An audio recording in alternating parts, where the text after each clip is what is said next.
ಅವರು 2018ರಲ್ಲಿ ಕೊನೆಯ ದಿನಮಾನಗಳಲ್ಲಿ ಆ ವರದಿಯನ್ನು ಕೊಟ್ಟರು. ಆದರೆ ಆ ವರದಿ ಸರ್ಕಾರಕ್ಕೆ ತಲುಪಲಿಲ್ಲ. ಇದಕ್ಕೆ ತಾಂತ್ರಿಕ ಕಾರಣದಿಂದ ನಿಂತೋಯ್ತು.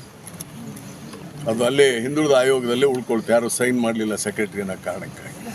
ಇವತ್ತಿನವರೆಗೆ ಸರ್ಕಾರ ಅದಕ್ಕೆ ಒಪ್ಪಿಗೆ ಕೊಟ್ಟಿದೆಯೋ ಬಿಟ್ಟಿದೆಯೋ ಗೊತ್ತಾಗಲಿಲ್ಲ. ಎಸ್, ವರದಿ ಕೊಟ್ಟಿದ್ದೇವೆ, ಇಟ್ಕೊಂಡ್ರು.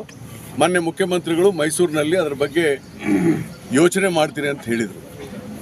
ನಾನಿಷ್ಟೇ ಮುಖ್ಯಮಂತ್ರಿಗಳಿಗೆ ಹೇಳಿದ್ದೇನೆ, ನೀವು ಬಿಡುಗಡೆ ಮಾಡಲೇಬೇಕದನ್ನು.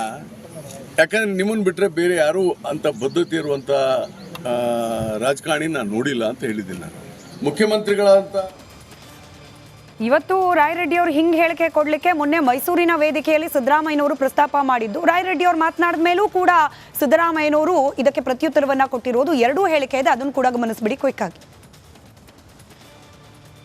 ಸಮಾಜದಲ್ಲಿ ಇನ್ನೂ ಹಿಂದುಳಿದವರು ಅವಕಾಶಗಳಿಂದ ವಂಚಿತರಾಗಿರ್ತಕ್ಕಂಥ ಜನ ಅವರನ್ನು ಗುರುತಿಸಿ ಅವ್ರಿಗೆ ಪ್ರಿಫರೆನ್ಷಿಯಲ್ ಟ್ರೀಟ್ಮೆಂಟ್ ಕೊಡಬೇಕು ಅಂತಲೇ ನಾನು ಜಾತಿ ಗಣತಿಯನ್ನು ಮಾಡೋದು. ಲಿಂಗಾಪುರ ಕೂಡ ಮೆಂಬರ್ ಆಗಿರೋದು. ಅದು ಇನ್ನೂ ಜಾರಿಯಾಗಿಲ್ಲ. ನಾನು ಓದೆ, ಆಮೇಲೆ ಜಾರಿಯಾಗಿಲ್ಲ. ಈಗ ವರದಿ ಕೊಟ್ಟಿದ್ದಾರೆ. ಈಗ ಇತ್ತೀಚೆಗೆ ನಾನು ಮುಂದಿನ ದಿನಗಳಲ್ಲಿ ಆ ವರದಿನ ಕ್ಯಾಬಿನೆಟ್ನಲ್ಲಿ ಇಟ್ಟು ಅದನ್ನು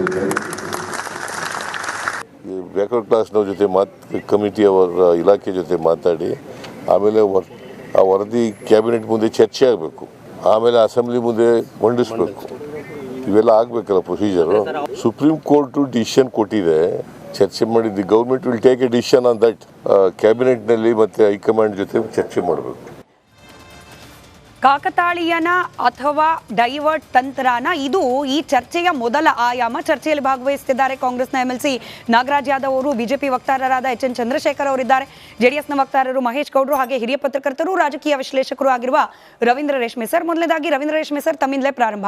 ಮೂಡಾ ವಿಚಾರ ಇಷ್ಟೆಲ್ಲ ಮುನ್ನೆಲೆಗೆ ಬಂದು ರಾಷ್ಟ್ರೀಯ ಮಟ್ಟದಲ್ಲಿ ಸುದ್ದಿಯಾಗಿ ಒತ್ತಡ, ರಾಜೀನಾಮೆ ಕೊಡಲೇಬೇಕು ಸಿದ್ದರಾಮಯ್ಯನವರು ಅನ್ನೋದು ಹೆಚ್ಚಾಗ್ತಿರೋ ಸಂದರ್ಭದಲ್ಲೇ 8 ತಿಂಗಳ ನಂತರದಲ್ಲಿ ಕೋಲ್ಡ್ ಸ್ಟೋರೇಜ್ನಿಂದ ಆಚೆ, ಇದನ್ನು ನಾವು ಜಸ್ಟ್ ಅ ಕೋಇನ್ಸಿಡೆಂಟ್ಸ್ ಅಂತ ಕನ್ಸಿಡರ್ ಮಾಡಬೇಕಾ ಅಥವಾ ನಿಜವಾಗ್ಲೂ ಡೈವರ್ಟ್ ಟ್ಯಾಕ್ಟಿಕ್ಸ್ ಇರಬಹುದಾ? ಜಾತಿ ಗಣತಿ ವರದಿಯನ್ನು ಬಹಿರಂಗಪಡಿಸೋದನ್ನು ಯಾವಾಗ ಮಾಡಬೇಕು ಅನ್ನೋ ಆ ಕಾಲಘಟ್ಟ ಯಾವುದು ಅಂತ ನಿಗದಿ ಮಾಡೋ, ಆ ನಿರ್ಣಯ ಮಾಡೋ ಅಧಿಕಾರ ಮುಖ್ಯಮಂತ್ರಿಯವ್ರಿಗಿದೆ. ಇದು 2018ರಿಂದನೂ ಇದೇ ಪ್ರಶ್ನೆಗೆ ಉತ್ತರ ಸಿಗದಂತೆ ಸಾಗಿ ಬಂದಿದೆ.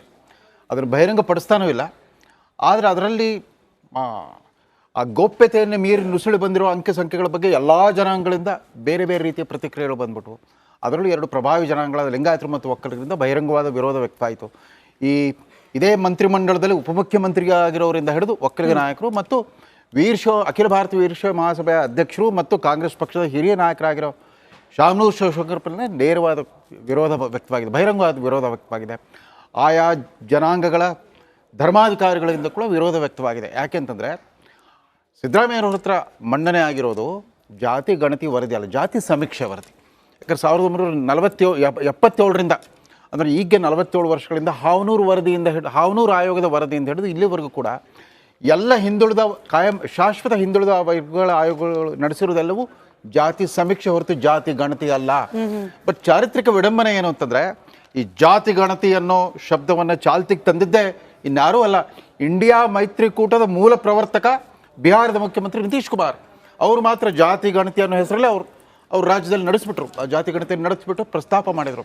ಅದು ಪರಿಣಾಮ ಏನಾಯ್ತು ಅಂದರೆ ಅವರೇ ಇಂಡಿಯಾ ಮೈತ್ರಿಕೂಟದಿಂದ ಹೊರಗೆ ಹೋಗುವಂಥ ಸ್ಥಿತಿ ನಿರ್ಮಾಣ ಆಗಿಬಿಡ್ತು, ಆ ವಾತಾವರಣ ನಿರ್ಮಾಣ ಆಗಿಬಿಡ್ತು.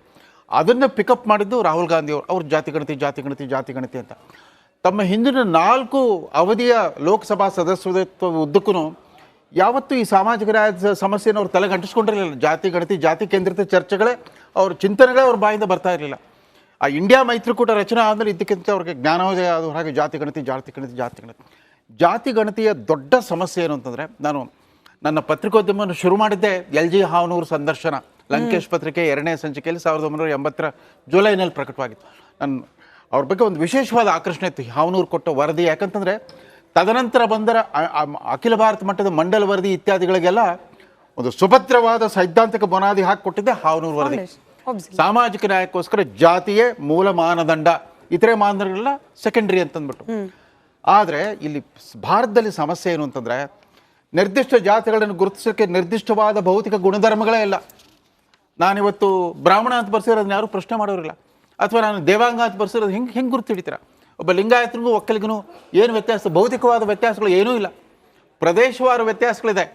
ಬಟ್ ಜಾತಿವಾರು ಗುಣಧರ್ಮಗಳು ಗುರುತಿಸೋದು ಭಾಳ ಕಷ್ಟ. ಅಮೆರಿಕದಲ್ಲಿ ಬ್ಲ್ಯಾಕ್ಸು ವೈಟ್ಸು ಅಂತ ಗುರುತಿಸ್ಬಿಡ್ತಾರೆ. ಇಲ್ಲಿ ಆಮೇಲೆ ಇತ್ತೀಚೆಗೆ ಪ್ರಬಲ ಜನಾಂಗಗಳು ಕೂಡ ನಮಗೆ ಮೀಸಲಾತಿ ಬರೀ ಜನಾಂಗಗಳು ಅಷ್ಟೇ ಅಲ್ಲ, ಅವ್ರ ಒಳಪಂಗಡಗಳು, ವಿಶೇಷವಾಗಿ ನೀವು ಪಂಚಮಸಾಲಿ ಹೋರಾಟ ನೋಡ್ತಾ ಇದ್ದೀರಿ. ಅದೇ ರೀತಿ ಕುರುಬರು ಕೂಡ ತಮಗೆ ಪರಿಶಿಷ್ಟ ಪಂಗಡ ಅನ್ನೋ ಸ್ಥಾನ ಮಾಡಬೇಕು ಅವ್ರು ಹೋರಾಡ್ತಾ ಇದ್ರು. ಹೀಗಾಗಿ ಈ ಸಂಖ್ಯಾಬಲದ ಪೈಪೋಟಿ ನಡೀತಾ ಇರೋದ್ರಿಂದ ಯಾರು ಪ್ರಾಮಾಣಿಕವಾಗಿ ತಮ್ಮ ಜಾತಿ ಹೇಳ್ಕೊಳ್ತಾರೋ ಇಲ್ಲೋ ಗೊತ್ತಾಗ್ತಾ ಇಲ್ಲ. ಇಲ್ಲಿ ಈ ಚುನಾವಣಾ ಪ್ರಚಾರ ಥರ ನೀವು ಈ ಜಾತಿ ಬರ್ಸ್ರಿ ಅಂತ ಯಾರಾದರೂ ಒಂದು ಕ್ಯಾಂಪೇನ್ ಮಾಡಿದರೆ ಅಗೋಚರ ಶಕ್ತಿಗಳು, ಯಾಕಂದರೆ ಪಟ್ಟಭದ್ರ ಹಿತಾಸಕ್ತಿ ಸೇರ್ಕೊಂಡ್ಬಿಟ್ಟಿದೆ ಇದರಲ್ಲಿ. ಮಠಾಧಿಪತಿಗಳು, ರಾಜಕಾರಣಿಗಳು, ಪಕ್ಷಗಳು, ಆಮೇಲೆ ಚುನಾವಣಾ ರಾಜಕಾರಣ ತಳಕು ಹಾಕ್ಕೊಂಡಿರೋದ್ರಿಂದ ಜಾತಿ ಗಣತಿ ಮೇಲ್ನೋಟಕ್ಕೆ ಹೇಳುವಷ್ಟು ಸುಲಭವಾಗಿಲ್ಲ. ಆಮೇಲೆ ಕರ್ನಾಟಕದಂಥ ರಾಜ್ಯದಲ್ಲಿ 1977ರಿಂದನೇ ಅತ್ಯಂತ ಪ್ರಗತಿಪರವಾದ ಒಂದು ಸಾಮಾಜಿಕ ನ್ಯಾಯದ ವ್ಯವಸ್ಥೆ ಬಂದಿರೋದ್ರಿಂದ ಇವತ್ತು ಎಲ್ಲ ಜಾತಿ ಜನಾಂಗಗಳಲ್ಲಿ ವಿದ್ಯಾವಂತ ಮಧ್ಯಮ ವರ್ಗ ಸೃಷ್ಟಿಯಾಗಿ ಹೋಗ್ಬಿಟ್ಟಿದೆ. ಹಾಗಾಗಿ ಕ್ರಿಮಿ ಲೇಯರ್ ಪ್ರಶ್ನೆ ಬರುತ್ತೆ. ಸುಪ್ರೀಂ ಕೋರ್ಟ್ನಲ್ಲಿ ಕೂಡ ಸ್ವತಃ ಒಬ್ಬ ದಲಿತ ನ್ಯಾಯಮೂರ್ತಿಗಳ ಕ್ರಿಮಿ ಲೇಯರ್ ಪ್ರಸ್ತಾಪ ಮಾಡೋದಕ್ಕೆ ತಕ್ಷಣವೇ ವಿರೋಧ ಬಂತು. ಆಳು ಪಕ್ಷದಲ್ಲಿ ವಿರೋಧ ಬಂತು. NDA ಮೈತ್ರಿಕೂಟದ ದಲಿತ ಸಂಸದರೆಲ್ಲ ಹೋಗ್ಬಿಟ್ಟು ಪ್ರಧಾನಿಯವ್ರಿಗೆ ಕನ್ವಿನ್ಸ್ ಮಾಡಿದ್ರು, ಅದು ಬೇಡ, ತಪ್ಪು ಸಂದೇಶ ಕೊಡುತ್ತೆ ಅಂತಂದ್ಬಿಟ್ಟು. ಜಾತಿ ಗಣತಿ ಅವ್ರ ಹತ್ರ ಜಾತಿ ಗಣತಿ ವರದಿ ಇಲ್ಲ, ಜಾತಿ ಸಮೀಕ್ಷೆ ವರದಿ, ಅದನ್ನು ಬಹಿರಂಗ ಪಡಿಸ್ಲಿ. ಏನಾದೀತು? ಏನು ಎಕ್ದಮ್ ಅವ್ರು ಶ್ರೀನಿವಾಸನ ಹೋಗ್ಬಿಡುತ್ತಾ? ಆದ್ರೆ ಯಾಕೆ ಅವತ್ತಿಂದ ಇವತ್ತಿನವರೆಗೂ ಮೀನಮೇಷ ಎಣಿಸ್ತಾ ಬಂದಾರೆ ಸಿದ್ದರಾಮಯ್ಯ, ಅದು ಗೊತ್ತಾಗ್ತಾ ಇಲ್ಲ. ಬಟ್ ಅದನ್ನ ಪದೇ ಪದೇ ಚರ್ಚೆಗೆ ತರೋ ಟೈಮಿಂಗ್ ಇದೆಯಲ್ಲ, ಇದ್ರ ಬಗ್ಗೆ ಪ್ರಶ್ನೆ ಯಾದವ್ಜಿ, ಇವತ್ತು ನೀವು ಒಪ್ಪಲ್ಲ ಈ ಸರ್ವೆನ, ಬಟ್ ಸ್ಟಿಲ್ ನಾನು ಹೇಳ್ತೀನಿ, ರಿಪಬ್ಲಿಕ್ ಕನ್ನಡದಲ್ಲಿ ಇವತ್ತು ಪ್ರಶ್ನೆ ಕೇಳಲಾಗಿತ್ತು. ಮಹಾಭಾರತ ಮಹಾಪ್ರಶ್ನೆ ಅಂತ ಹೇಳಿ ಜಾತಿ ಗಣತಿ ಚರ್ಚೆ ಕೇವಲ ಮೂಡ ಡೈವರ್ಷನ್ ಗಿಮಿಕ್ಕ. 86% ಜನ ಸರ್, ಇವಾಗ ಅಪ್ಡೇಟು 85% ಜನ ಹೌದು ಇದು ಕೇವಲ ಗಿಮಿಕ್, ನಿಜವಾಗ್ಲೂ ಇಂಟೆನ್ಷನ್ ಏನಿಲ್ಲ ಇದನ್ನ ಬಹಿರಂಗ ಪಡಿಸೋದು ಅಥವಾ ಅನುಷ್ಠಾನಕ್ಕೆ ತರೋದು ಅನ್ನೋ ರೀತಿಯಲ್ಲಿ ವೋಟ್ ಹಾಕಿದ್ದಾರೆ. ಓಕೆ, ಈಗ ವಿಚಾರ ಬಂದಿರತಕ್ಕಂಥದ್ದು ಮೊದಲನೇದಾಗಿ ಇದು ಜಾತಿ ಗಣತಿ ಅಲ್ವೇ ಅಲ್ಲ, ಸಾಮಾಜಿಕ ಮತ್ತು ಶೈಕ್ಷಣಿಕ ಹಾಗೂ ಆರ್ಥಿಕ ಸಮೀಕ್ಷೆಯನ್ನು ಎಲ್ಲ ಜಾತಿಗಳು ಒಳಪಟ್ಟಂತಹ ಒಂದು ಸಮೀಕ್ಷೆ. 6.5 ಕೋಟಿ ಕನ್ನಡಿಗರಿಗೆ ಸಮೀಕ್ಷೆ ಆಗಿರ್ತಕ್ಕಂಥದ್ದು ಅನ್ನೋದು ಮರಿಬಾರ್ದು. ಅದರಲ್ಲಿ ಕೆಲವು ಮನೆಗಳಿಗೆ ಬಂದಿಲ್ಲ ಹೋಗಿಲ್ಲ ಅಂತಕ್ಕಂಥ ಅಪಸ್ವರಗಳು ಇರಬಹುದು, ಆದರೆ ಬಹುತೇಕವಾಗಿ ಅದು ನಡೆದಿರ್ತಕ್ಕಂಥದ್ದು ಜಾತಿ, ಕೇವಲ ಜಾತಿಯನ್ನು ಐಡೆಂಟಿಫೈ ಮಾಡೋಕ್ಕೋಸ್ಕರ ಅಲ್ಲ.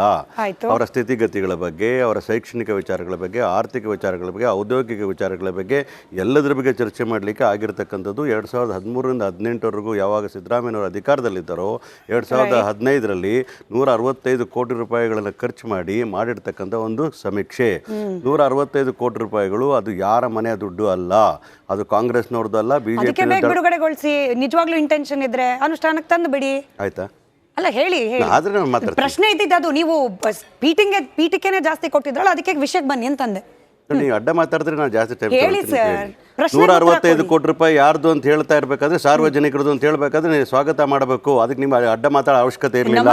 ಒಂದು ನಿಮಿಷ ಮೇಡಮ್, ನೋಡಿ, ನಾನು ಹೇಳ್ತಾ ಇರ್ತಕ್ಕಂಥದ್ದಂದ್ರೆ ₹1 ಕೂಡ ಅಕೌಂಟಬಿಲಿಟಿ ಇರಬೇಕಾಗ್ತದೆ. ಕಾಂತರಾಜ್ ನೇತೃತ್ವದಲ್ಲಿ ನಡೆದಿರ್ತಕ್ಕಂಥ ಈ ಸಮೀಕ್ಷೆಯ ವಿಚಾರದಲ್ಲಿ ಅದು ವೈಜ್ಞಾನಿಕವಾಗಿದೆಯೋ ಅವೈಜ್ಞಾನಿಕ